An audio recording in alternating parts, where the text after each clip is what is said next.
ನಾನು ಇವತ್ತು ಬೆಳಗ್ಗೆ 6 ಗಂಟೆಯಿಂದ ನಮ್ಮ ರಾಮನಗರದ ನಮ್ಮ ಎಲ್ಲ ಪದವೀಧರ ಬಂಧುಗಳಿಗೆ ಬೆಳಗ್ಗೆಯಲ್ಲಿ ವಾಯು ವಿಹಾರ ಮಾಡೋ ಸಮಯದಿಂದ ಹಿಡಿದು ಇಲ್ಲಿ ತನಕ ಇವತ್ತು ರಾತ್ರಿಯ ತನಕನೂ ಎಲ್ಲ ನಮ್ಮ ಪದವೀಧರ ಬಂಧುಗಳಿಗೆ ನೇರವಾಗಿ ಇವತ್ತು ಸಂಪರ್ಕ ಮಾಡೋಣ ಅಂತಂದು ನನಗೆ ಆಲ್ರೆಡಿ 1 ವರ್ಷದಿಂದ ನಿರಂತರವಾಗಿ ನಮ್ಮ ಪದವೀಧರ ಬಂಧುಗಳ ಜೊತೆ ಸಂಪರ್ಕದಲ್ಲಿದ್ದೀನಿ. ಮೊನ್ನೆ ದಿನ ನಾಮಿನೇಷನ್ನು ನಂದು ಮುಗಿಸ್ಕೊಂಡು ನಾಮಿನೇಷನ್ ಆದಮೇಲೆ ಇವತ್ತು ನಂದು ಪ್ರಥಮ ಬಾರಿಗೆ ನಾನು ಈ ಒಂದು ರಾಮನಗರದಲ್ಲಿ ಬಂದಿದ್ದೀನಿ. ನಮ್ಮ ಈ ರಾಮನಗರ ನಮ್ಮ ರಾಜ್ಯದಲ್ಲಿ ಅನೇಕ ಮಹನೀಯರಿಗೆ ಒಂದು ಮಹನೀಯರನ್ನು ಕೊಟ್ಟಂಥ ನಗರ ನಮ್ಮ ರಾಮನಗರ ಜಿಲ್ಲೆ.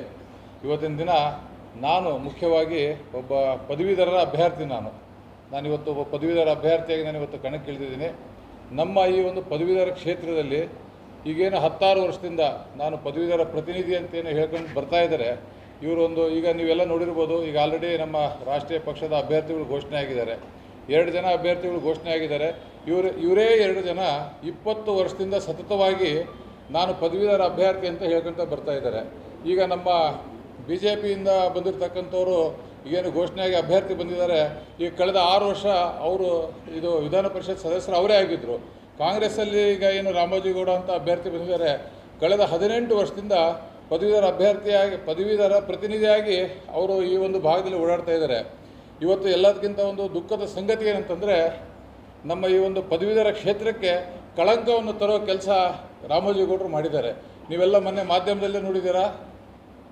ಸರಿಸುಮಾರು ಕೋಟಿಗಟ್ಟಲೆ ಗಿಫ್ಟ್ ಐಟಮ್ಗಳು ಪದವೀಧರರ ಅವರ ನೈತಿಕತೆಯನ್ನು ಜನ ಕ್ವಶನ್ ಮಾಡಬೇಕು. ಆ ಥರ ಪದವೀಧರರ ಬಗ್ಗೆ ಅನುಮಾನ ಮಾಡುವ ರೀತಿಯಲ್ಲಿ, ಪದವೀಧರರಿಗೆ ಕಳಂಕ ತರುವ ರೀತಿಯಲ್ಲಿ ಅವರು ಇವತ್ತು ನಡ್ಕೊಂಡಿದ್ದಾರೆ. ಇದರಿಂದ ನಮ್ಮ ಸಮಸ್ತ ಪದವೀಧರ ಬಂಧುಗಳು, ಪದವೀಧರ ಒಂದು ಆತ್ಮಗೌರವಕ್ಕೆ ಇವತ್ತು ಧಕ್ಕೆ ಆಗಿದೆ. ನಮ್ಮೆಲ್ಲ ಈ ಪ್ರದೇಶದ ನಮ್ಮೇನು ಬೆಂಗಳೂರು ಗ್ರಾಮಾಂತರ ಜಿಲ್ಲೆ ಇದೆ, ರಾಮನಗರ ಜಿಲ್ಲೆ ಇದೆ, ನಮ್ಮ ಬೆಂಗಳೂರು ನಗರ ಪ್ರದೇಶದ ಎಲ್ಲ ಪದವೀಧರರು ಇವರು ಮಾಡಿರ್ತಕ್ಕಂಥ ಒಂದು ಕಳಂಕದ ಕೆಲಸಕ್ಕೆ ಯಾರು ಇವತ್ತು ಅವರಿಗೆ ಕ್ಷಮಿಸಲ್ಲ. ಪದವೀಧರರು ಇದಕ್ಕೆ ತಕ್ಕ ಪಾಠವನ್ನು 3ನೇ ತಾರೀಕಿಗೆ ಕಲಿಸ್ತಾ ಇದ್ದಾರೆ. 2 ಕೋಟಿ ರೂಪಾಯಿ ಮೌಲ್ಯದ ಇದು ಗಿಫ್ಟ್ ಬಾಕ್ಸ್ಗಳು ನೇರವಾಗಿ ಪದವೀಧರಿಗೆ ಆಮಿಷ ಒಡ್ಲಿಕ್ಕೆ ಹೊರಟಿದ್ದಾರೆ. ಅದನ್ನು ಮಾಡೋ ಬದಲು ಈಗೇನು ಕಳೆದ 18 ವರ್ಷದಿಂದ ನಿರಂತರವಾಗಿ ನಾನು ಪದವೀಧರ ಪ್ರತಿನಿಧಿ ಅಂತ ಹೇಳಿ ಅವ್ರು ಏನು ಬರ್ತಾ ಇದ್ದಾರೆ, ಈ 18 ವರ್ಷದಲ್ಲಿ ಪದವೀಧರ ಪರವಾಗಿ ಒಂದು ಹೋರಾಟನೂ ಮಾಡಿಲ್ಲ. ಇವತ್ತೇನು ನಮ್ಮ ರಾಷ್ಟ್ರೀಯ ಪಕ್ಷದ 2 ಅಭ್ಯರ್ಥಿಗಳಿದ್ದಾರೆ, ಇವರುಗಳು ನಮ್ಮ ರಾಜ್ಯದಲ್ಲಿ 2,75,000 ಹುದ್ದೆಗಳು, ಸರ್ಕಾರಿ ಹುದ್ದೆಗಳು ಖಾಲಿ ಇದ್ದಾವೆ. ಈ ಯಾವ ಸರ್ಕಾರಿ ಹುದ್ದೆಗಳನ್ನು ಭರ್ತಿ ಮಾಡಿ ಅಂತಂದು ಒಂದು ಚಿಕ್ಕ ಹೋರಾಟನೂ ಈ 2 ಅಭ್ಯರ್ಥಿಗಳು ಮಾಡಿಲ್ಲ. KPSCಯಲ್ಲಿ ನಿರಂತರ ಹಗರಣ ಆಗ್ತಾಯಿದೆ.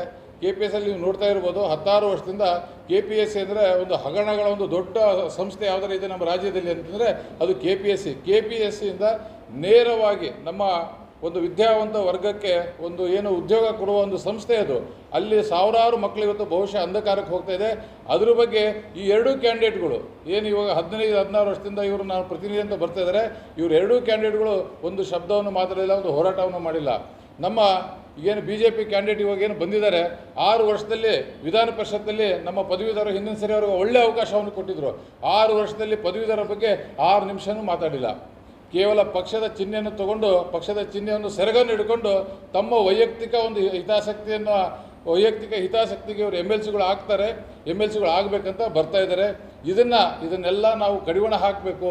ನಿರಂತರವಾಗಿ ಇವತ್ತೇನು ಒಂದು ನಿರುದ್ಯೋಗ ಸಮಸ್ಯೆಯಿಂದ ನಮ್ಮ ಒಂದು ಯುವ ಜನಾಂಗ ಇವತ್ತು ಬಳಲ್ತಾ ಇದೆ, ಅವರಿಗೆ ಒಂದು ಮಾರ್ಗವನ್ನು ಕಂಡುಹಿಡ್ಕೋಬೇಕು.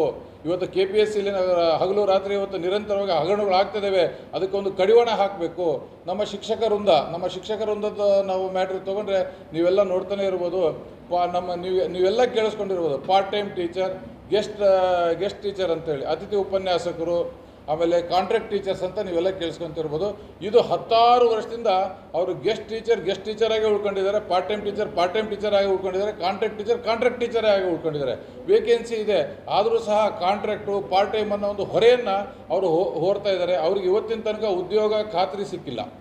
ಇವರು 2 ಜನ 15-20 ವರ್ಷದಿಂದ ಪ್ರತಿನಿಧಿಸ್ತಿರುವ ಈ ಕ್ಷೇತ್ರದಲ್ಲಿ ಈಗ 20 ವರ್ಷದಿಂದ ಇಂಥವೆಲ್ಲ ಸಮಸ್ಯೆಗಳು ಇದ್ದರೂ ಸಹ ಈ ಸಮಸ್ಯೆಗಳಿಗೆ ಸ್ಪಂದಿಸದೆ ಚುನಾವಣೆ ಬಂದ ತಕ್ಷಣವೇ ನಾನು ದುಡ್ಡಿದೆ, ನಾನು ಗಿಫ್ಟನ್ನು ಕೊಡ್ತೀನಿ, ನಾನು ಪಾರ್ಟಿಯನ್ನು ಕೊಡ್ತೀನಿ, ನಾನು ಕೋಟಿಗಟ್ಟಲೆ ದುಡ್ಡು ಹಾಕಿ ನಾನು ನಮ್ಮ ಮತದಾರನ ಕೊಂಡ್ಕೊಳ್ತೀನಿ ಅನ್ನೋ ಏನೋ ಒಂದು ನಿಯತ್ತಿಂದ ಇವತ್ತೇನು ಬಂದಿದ್ದಾರೆ.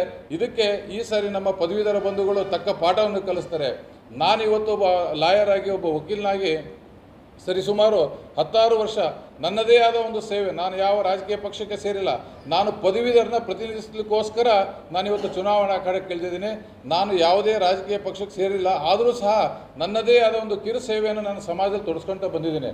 ಅದಕ್ಕೆ ನಾನು ನಮ್ಮ ಪದವೀಧರ ಬಂಧುಗಳ ಹತ್ರ ಕೇವಲ ಒಂದು ಸಿಂಗಲ್ ಪಾಂಪ್ಲೆಟ್ ಮಾಡಿ ನನಗೆ ಓಟ್ ಹಾಕಿ ಅಂತ ಹೋಗಿಲ್ಲ. ನನ್ನದೇ ಒಂದು ಕಿರು ಪರಿಚಯ, ನಾನು ಹಿಂದೆ ಮಾಡಿರ್ತಕ್ಕಂಥ ನನ್ನ ಸಮಾಜದಲ್ಲಿ ತೊಡಸ್ಕೊಂಡಿರ್ತಕ್ಕಂಥ ನನ್ನ ಕೆಲಸಗಳು ನಮ್ಮ ಪದವೀಧರ ಬಂಧುಗಳಿಗೆ ಗೊತ್ತಾಗಲಿ ಅಂತ ಒಂದು ಬುಕ್ಕನ್ನು ಬಿಡುಗಡೆ ಮಾಡಿ ನಾವಿವತ್ತು ಕ್ಷೇತ್ರಕ್ಕೆ ಬಂದಿದ್ದೀವಿ. ಸಮಸ್ತ, ಯಾಕಂತಂದರೆ ಇವತ್ತು ನಿಮಗೆಲ್ಲ ಗೊತ್ತಿರ್ಬೋದು, ಚುನಾವಣೆ ಅಂದ ತಕ್ಷಣವೇ ನೀವು ಯಾವ ಪಕ್ಷದ ಅಭ್ಯರ್ಥಿ ಅಂತ ಹೇಳ್ತಾರೆ. ನಾನು ಪದವೀಧರ ಅಭ್ಯರ್ಥಿ. ಪದವೀಧರರು ಎಲ್ಲ ಸೇರಿ ಇವತ್ತು ನನ್ನನ್ನು ಕಣಕ್ಕಿಳಿಸಿದ್ದಾರೆ. ನನ್ನ ಚುನಾವಣೆಯನ್ನು ಪದವೀಧರರೇ ಮಾಡ್ತಾ ಇದ್ದಾರೆ. ಯಾವುದೇ ಕ್ಷೇತ್ರಕ್ಕೆ ಹೋದರೂ ಸಹ ನೂರಾರು ಸಂಖ್ಯೆಯಲ್ಲಿ ನಾನು ಹೋದ ತಕ್ಷಣ ಪದವೀಧರರು ನಮ್ಮ ಜೊತೆಗೆ ಕ್ಯಾಂಪೇನ್ ಮಾಡೋದಾಗಲಿ, ಅಲ್ಲಿ ಲೋಕಲಲ್ಲಿ ಅವ್ರ ಮಟ್ಟದಲ್ಲಿ ಅವರು ಕ್ಯಾಂಪೇನ್ ಮಾಡೋದಾಗಲಿ ಎಲ್ಲ ಮಾಡ್ತಾಯಿದ್ದಾರೆ. ಇದಕ್ಕೆ ಮೂಲ ಕಾರಣ ಏನಂತಂದರೆ, ಈಗೇನು 16 ವರ್ಷದಿಂದ ನಮ್ಮ ಪದವೀಧರರು ನರಳ್ತಾ ಇದ್ದಾರೆ, ಉದ್ಯೋಗ ಸಿಗ್ತಾ ಇಲ್ಲ. ಇವತ್ತು ಡಿಗ್ರಿ ಮಾಡಿದವರಿಗೆ ಯಾರೂ ಮಾತಾಡ್ತಾ ಇಲ್ಲ. ಡಿಗ್ರಿ ಮುಗಿಸ್ಕೊಂಡು 8,000 10,000 ಸಂಬಳಕ್ಕೆ ಕೆಲಸ ಮಾಡ್ತಾಯಿದ್ದಾರೆ. ಇವತ್ತು ಡಿಗ್ರಿ ಮಾಡದೇ ಇರೋರಿಗೆ 15-20 ಸಾವಿರ ಸಂಬಳ ಇದೆ. ಡಿಗ್ರಿ ಮಾಡಿದಾನಂತಂದರೆ 8,000 10,000 ಸಂಬಳ ಇದೆ. ನಮ್ಮ ರಾಜ್ಯದಲ್ಲಿ ಅತ್ಯಂತ ಇಂಡಸ್ಟ್ರಿ ಇರೋದು ನಮ್ಮ ಬೆಂಗಳೂರು ಸುತ್ತಮುತ್ತ, ತಮಗೆಲ್ಲ ಗೊತ್ತೇ ಇರ್ಬೋದು. ಆದರೂ ಸಹ ಬೆಂಗಳೂರು ಸುತ್ತಮುತ್ತ ಇರೋ ನಮ್ಮ ಯುವ ಜನಾಂಗಕ್ಕೆ, ನಮ್ಮ ಯುವಕರಿಗೆ ಇವತ್ತು ಉದ್ಯೋಗ ಸಿಗ್ತಾ ಇಲ್ಲ. ಇಡೀ ದೇಶಕ್ಕೆ ಉದ್ಯೋಗ ಕೊಡ್ತಾ ಇದೆ ನಮ್ಮ ಬೆಂಗಳೂರು. ಆದರೆ ನಮ್ಮ ಬೆಂಗಳೂರು, ನಮ್ಮ ರಾಮನಗರ ಜಿಲ್ಲೆ, ನಮ್ಮ ಬೆಂಗಳೂರು ಗ್ರಾಮಾಂತರ ಪ್ರದೇಶಕ್ಕೆ ಮಕ್ಕಳಿಗೆ ಇವತ್ತು ಉದ್ಯೋಗ ಸಿಗ್ತಾ ಇಲ್ಲ. ಇಷ್ಟೆಲ್ಲ ಸಮಸ್ಯೆಗಳಿದ್ದರೂ ಸಹ ನಮ್ಮ ಈ ಒಂದು ಚುನಾವಣೆ ಬಂದಾಗ ಕೇವಲ ವ್ಯಕ್ತಿಗಳು ಈ ರಾಜಕೀಯ ಪಕ್ಷದ ಒಂದು ಸೆರಗನ್ನು ಹಿಡ್ಕೊಂಡು ತಮ್ಮ ಒಂದು ಸ್ವಪ್ರತಿಷ್ಠೆಗೋಸ್ಕರ, ತಮ್ಮ ಒಂದು ವರ್ಚಸ್ಸಿಗೋಸ್ಕರ ಚುನಾವಣೆಯನ್ನು ನಡೆಸ್ಲಿಕ್ಕೆ ಬರ್ತಾ ಇದ್ದಾರೆ. ಇದನ್ನು ನಾನು ಹೇಳೋದಲ್ಲ, ಈ 16 ವರ್ಷದಿಂದ ನಾವೆಲ್ಲ ಕಂಡಿರೋ ಸತ್ಯನೇ ಇದು. ಆ ಒಂದು ಪರಂಪರೆಯನ್ನು ಹೋಗಲಾಡಿಸಿ ನಮ್ಮ ಈ ಸರಿಯ ಚುನಾವಣೆ ನಿರುದ್ಯೋಗ ಸಮಸ್ಯೆಯಲ್ಲಿರ್ತಕ್ಕಂಥ ನಮ್ಮ ಯುವ ಜನಾಂಗಕ್ಕೆ ಕೆಲಸ ಕೊಡುವ ಒಂದು ನಿಟ್ಟಿನಲ್ಲಿ ಇವತ್ತು ಈ ಸರಿ ಈ ಚುನಾವಣೆಯನ್ನು ನಾವು ಮಾಡ್ತೀವಿ. KPSCಯಲ್ಲಿ ಏನು ಹಗರಣಗಳು ಆಗಿದ್ದಾವೆ, ಆ ಹಗರಣಗಳು ಮುಂದೆ ಆಗಬಾರ್ದು ಅನ್ನೋ ನಿಟ್ಟಿನಲ್ಲಿ ನಮ್ಮ ಯುವ ಜನಾಂಗ, ನಮ್ಮ ಪದವೀಧರರು ಈ ಸರಿ ಓಟ್ ಹಾಕಬೇಕು.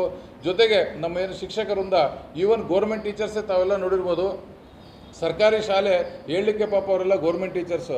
10 ಜನ ಟೀಚರ್ ಇದ್ದರೆ 4 ಜನ ಟೀಚರ್ ಇರ್ತಾರೆ, 6 ಜನ ಟೀಚರ್ಸೇ ಇರಲ್ಲ. ಒಂದು ಕೆಲಸದ ಒತ್ತಡ.